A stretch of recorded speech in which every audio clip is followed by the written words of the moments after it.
So welcome to the Gambler's Cop. So the Gambler's Cop, much like the classic palm, is a method of retaining a card in your hand while it's seemingly empty. So it has become a very popular move, especially on the internet because of a certain magician. I'm not going to name names, but I'll also notice that one thing in particular about this palm is that it has been done pretty poorly or incorrectly throughout the internet as well. And this is not even something that I noticed from one person in particular.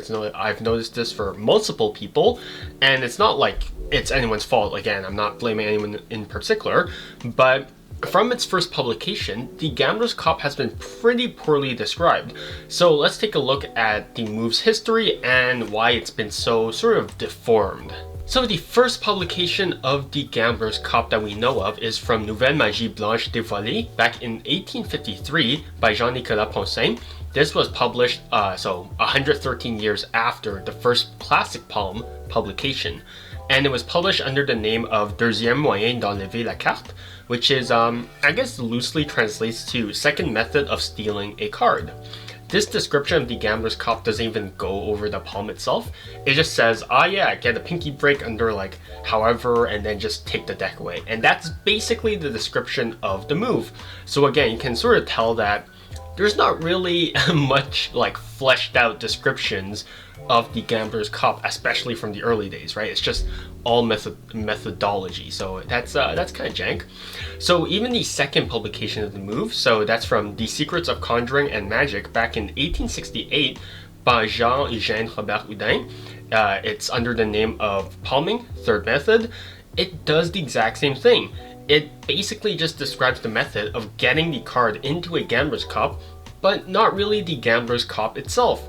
So you can sort of see that, we have this history of the methods being described, but the foundation itself, the Gambler's Cop itself, is sort of neglected, which I guess sort of leads into nowadays problem of, the Gambler's Cop is not all that well performed or described even on the internet. Well, especially on the internet, rather. To my knowledge, the first time that the Gambler's Cop was published as its own description, as its own move, was in Stars of Magic back in 1949, written by George Stark. So you can already tell that there's a pretty big time gap between the first and second publication of the Gambler's Cop versus its first fully fleshed out description, right? Because that's like 100 years or so. So that was under the name of Gambler's Palm. So even though it's a different name, it's still the same crux of the palm. All right. So then, why do people still do the Gambler's Cop wrong nowadays? I mean, even today, the Gambler's Cop is rarely described in detail. People just go, this lets you go into a Gambler's Cop, or just go into a Gambler's Cop. And that's really it. They don't really go into detail of like, this is what the Gambler's Cop is supposed to look like. This is all the details, all the finger positioning. It's just, this is the Gambler's Cop. And that's it. And that's why people still do it wrong.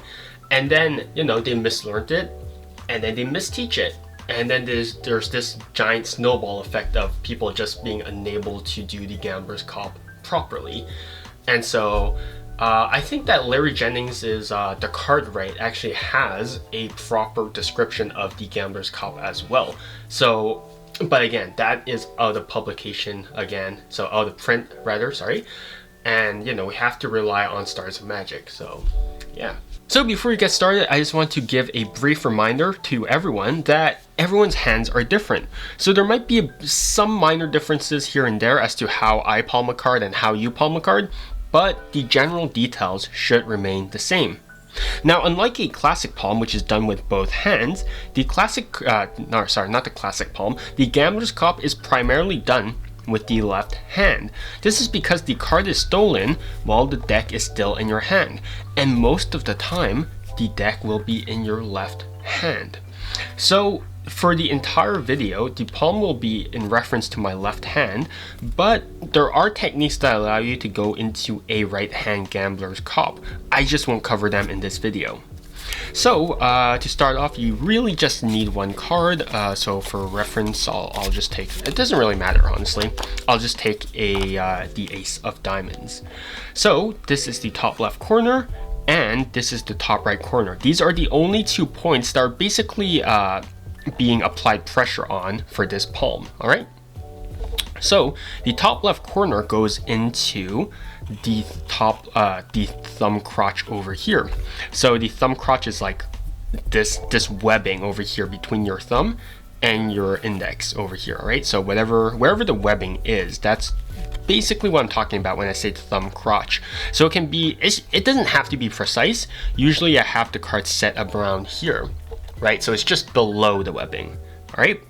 The top right corner over here is just going to be contacted by the pad of the middle finger. Honestly, anywhere within the first phalange, so this section of the middle finger, works. All right, so it can be the inner side of the middle finger, it can be near the edge of the first phalange over here.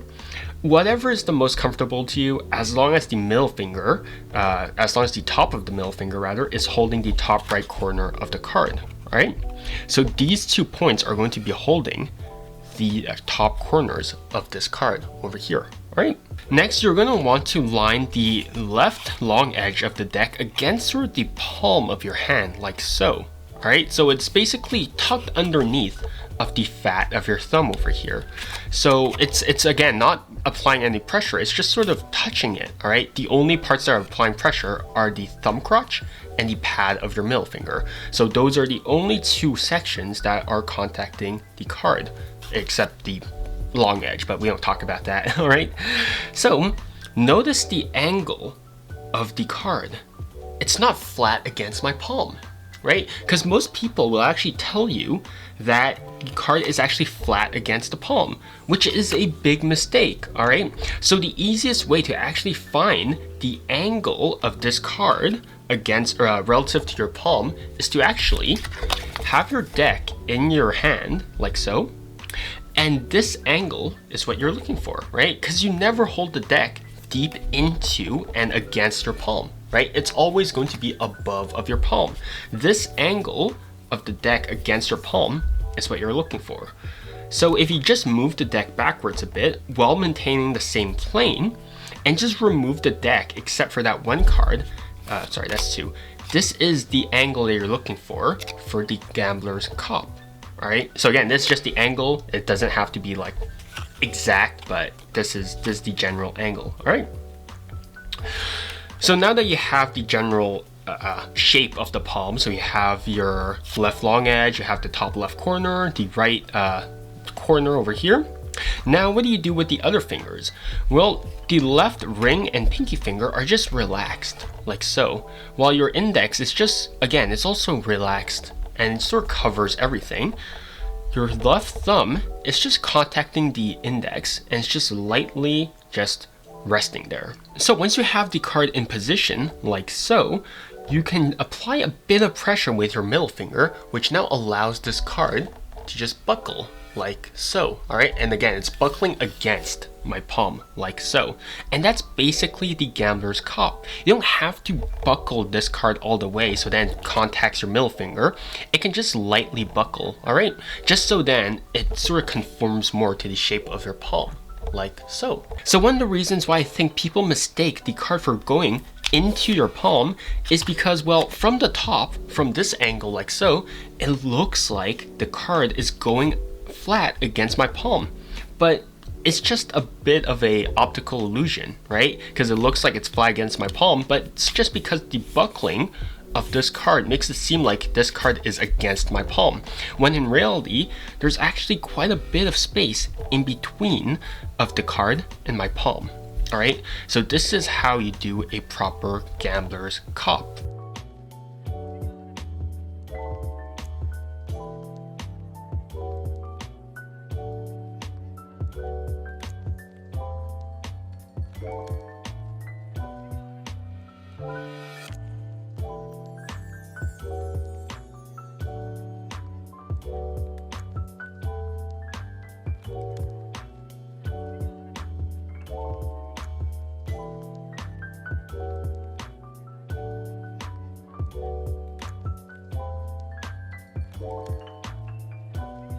So there is a gambler's cup variant that I like a bit more than the normal Gambler's Cop, and that's because I use it for a Steve 40 thing, but I won't go into that.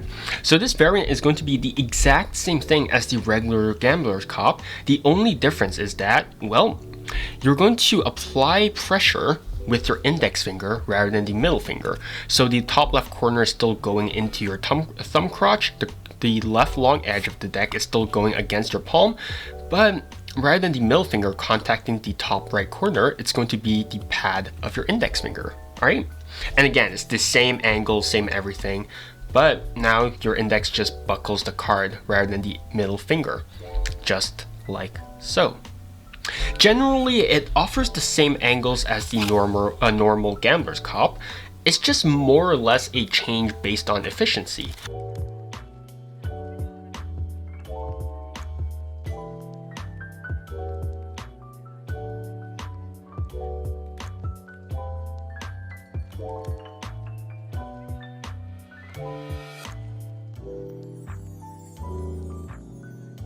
So by now you're probably asking, well, what difference does that make, right? What difference does the card being along the plane of the deck make versus the card being flat against my palm? There's actually quite a lot of differences. For one, the angle. Your angle issues are going to be pretty easily solved if you just do the Gambler's Cop correctly. Right? So if the card is flat against your palm like so, notice how much I can turn my hand before this card starts flashing. Not that much, actually. Now notice how, if you do the Gambler's Cop properly, notice how much I can actually turn my hand before this starts flashing. I can basically have my hand flat against your eyesight and the card will still not flash. I have to turn beyond of my natural elbow roll or whatever until this card flashes. So having this angle resting along the plane of the deck rather than against the palm of my hand means that now I don't have to worry about angles as much. This is it covers so many angles that you don't have to worry about flashing this, right? So just making this small little angle change means that it can offer so much more for the Gambler's Cop versus whatever incorrect thing that you were learning beforehand. The other thing is that having the card into your palm prevents you from setting your hand down onto the table. So there's this nice subtlety that emulates you resting your hand on the table, just like so, right? And so if you're going to have the card in the Gambler's Cop, you're just going to set your hand on the table and you're going to allow the card to bend along of the table's surface. And you'll notice how gentle this curve is over here, right? It's not any sort of like sharp curve or anything. It's very gentle, just like so. So you might need to apply a bit more pressure with your hand to prevent the card from moving around, but generally this is a very gentle resting position, let's just say. But if you do it from this deep Gambler's Cop sort of grip, if you attempt to set your hand down onto the table, notice how much more aggressive this slope is now. You actually run the risk of creasing the edges of your card, and that's something that you don't want because, well, if you're performing and you just have like a tear into the card, you don't really want to flash that. So if you do this subtlety with a proper Gambler's Cop, the bend will be a lot more subtle, it will be a lot more gradual, and you won't run the risk of creasing this card, and you will also have full advantage of all the angles. So really, there's no reason why you should actually have this card deep into your palm, because again, it offers worse angles, and if you try and do this subtlety, you run the risk of tearing a card up, which is something that, again, that is not preferable for any circumstance, because, you know, we value our cards, but yeah, so that's the main differences as to why you should actually prefer a proper Gambler's Cop versus whatever that you learned beforehand. So in Jean-Nicolas Ponsin's Nouvelle Magie Blanche Dévoilée, there was this method that was described regarding the gambler's cop. I'm going to describe this method to you, but because it's so vague, I'm gonna have to take a few creative liberties over here. All right, so this is my interpretation of how the move is done. So traditionally the move is done standing up, but because I'm sitting down right now, I'm gonna have to narrate my way through this. All right. So you have the cards that you want to cop on the bottom. This can also serve as a multiple card cop or a single card cop. For the sake of it, I'll actually just do it with a single card, and then I'll demonstrate how you can do it with multiple cards. So using both hands or just using your left index finger, you're gonna have to shift this deck backwards, all right? And you're gonna shift this deck backwards until the top left corner of the deck is actually near the thumb crotch, and the top right corner can be contacted by the index finger. So you're going to end up in a sort of weird dealer's grip, just like so. All right. Next, you're going to do a pinky pull down. You're going to execute a pinky pull down. So again, I already taught this move early on, so I'll just place the link in the comments down below. So you're going to execute a pinky pull down. And if you want to do a multiple card gambler's cop, you're going to have you're going to have to pull down multiple cards. All right. That's the only difference. So the amount of cards that you want to cop is determined by the amount of cards that you're doing a pinky pull down with. So now that you have a pinky break above of the cards that you want to cop, the next thing that you're going to do is that your right hand just comes over and grabs everything above the cop in a right hand biddle grip, just like so. Now your hands are going to do two separate things. Your right hand is going to go forward and your left hand is just going to go backwards, all right? And if you're doing the move standing up, they actually tell you to actually just let your hand drop off to your side, sort of in an act of relaxation. But because I'm at the table, I just move my hand backwards, just like so. And as your left hand drops backwards or to your side, your right hand either puts the deck on a surface or on the table, or hands the deck out for the spectator to actually just shuffle the cards, right? So the whole action of this is just meant to be you're shifting the deck backwards and you're handing the deck away, all right? So one thing that you notice is that the moment you take away the deck, because your deck was shifted backwards before you actually took it away from your hand, this card is actually already in a modified gambler's cop. This card from the start was already put into an index finger gambler's cop. So that means that all you need to do for this move to actually function properly was just remove the deck and just relax your hand, and you already have the card in a gambler's cop. So this is not a bad way to get into a gambler's cop, but it's not the most efficient because you have to shift the deck backwards, you have to get a pinky break, and then you have to remove the rest of the deck. So if you want to learn more about the gambler's cop, you can read it up on the next section's resources. All right.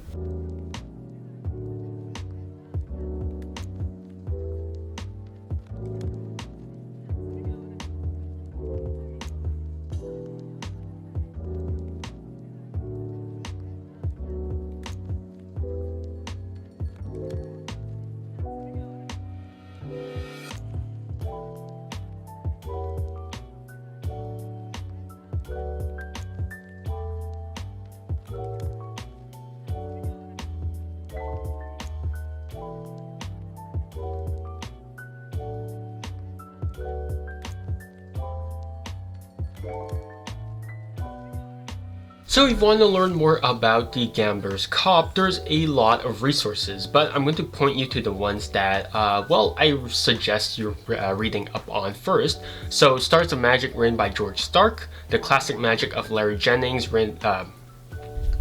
So if you want to learn more about the gambler's cop, there's a lot of resources, but these are the ones that I recommend, and I don't want to sit here all day listing off resources. So these are the ones that I recommend that you start with first. So Stars of Magic, written by George Stark, The Classic Magic of Larry Jennings by Larry Jennings, written by Mike Maxwell, Card College Volume 3 by Roberto Giobbi, Revolutionary Card Technique by Ed Marlowe, the complete illogical dribble force. The Complete Illogical Dribble Force by Justin Higham. I'm actually not sure how to pronounce it. I'm sorry. Andrus Card Control by Jerry Andrus. The Card Magic of Lapal by Paul Lapal. Apocalypse by Harry Lorraine. So those are all the resources that I recommend you to actually look up on. So nowadays, most people actually use the Gambler's Cop exclusively for table moves or for gambling moves because, oh yeah, there's a gambler in the name. So clearly, this must be a gambler, this must be exclusive for gambling moves. But that's just not true, right? You're just taking the move at very much so face value. So the Gambler's Cop is a palm, right? It's just a palm. It's a palm, much like the Tenkai palm, much like a classic palm, much like the Cloyes palm. So you don't have to do everything exclusively at the table. There are circumstances where you can actually do the Gambler's Cop standing up, much like the Jean-Nicolas Ponsin method. So go out there and use the Gambler's Cop however you want. Just remember that, again, it's a tool, right? Palming is a tool and a Gambler's Cop is also a tool. So make sure that, you're familiar with the context that you're using the Gambler's Cop for. You're not over abusing it, you're not overusing it, and you know the right circumstances to use this. Because again, right? Tools aren't like, no tool is a Swiss Army knife, right? You can't bring a tool to everything. I mean, even the Swiss Army knife, you can't use it for everything, right? It's just a figure of speech. But you have to know the correct circumstances to use one particular move. And again, some palms might actually be better than the Gambler's Cop in certain circumstances, versus, well, the Gambler's Cop might be better than the classic palm in certain circumstances. There's really no one tool for all. So just know when to use the move and, just enjoy it. But yeah, that's going to be it. Stay healthy, stay safe, and see you guys next time.